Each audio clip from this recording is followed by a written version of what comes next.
মেলিলোঁ প্ৰথম চকু তোমাৰ কোলাতে আই, জীৱনৰ আদিম পুৱাত। মুদিম আকৌ চকু তোমাৰ কোলাতে শুই, জীৱনৰ শেষ সন্ধিয়াত। নলিনীবালা দেৱীৰ এক অৰ্থপূৰ্ণ কবিতা। নমস্কাৰ, সকলোকে মোৰ পেজলৈ স্বাগতম জনাইছোঁ। হয়, আজি মাতৃ দিৱস। মোৰ মৰমৰ মা আৰু শাহুমা দুয়োগৰাকীলৈকে মাতৃ দিৱসৰ বহুত বহুত শুভেচ্ছা জ্ঞাপন কৰিলোঁ। মোৰ মা মোৰ বাবে এখন মেলা কিতাপ, মোৰ জীৱনৰ আদিগুৰু, লগতে মা মোৰ এগৰাকী ভাল বান্ধৱীও। কথাৰ ৰহন সানি বেয়া পোৱা, স্পষ্টবাদী তই, আমাৰ তিনিওজনীৰে প্ৰতিটো সময়ৰ লগৰী।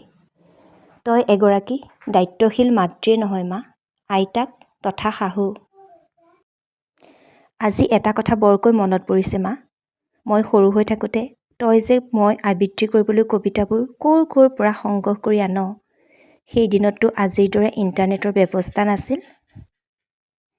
তই সদায় এনেদৰে আমাৰ ৰাংঢালী মাজনীয়ে হৈ থাক। আজি এই মাতৃ দিৱসত তোলৈ পুনৰবাৰ বহুত বহুত মৰম যাচিলোঁ আৰু তোৰ দীৰ্ঘায়ু কামনা কৰিলোঁ।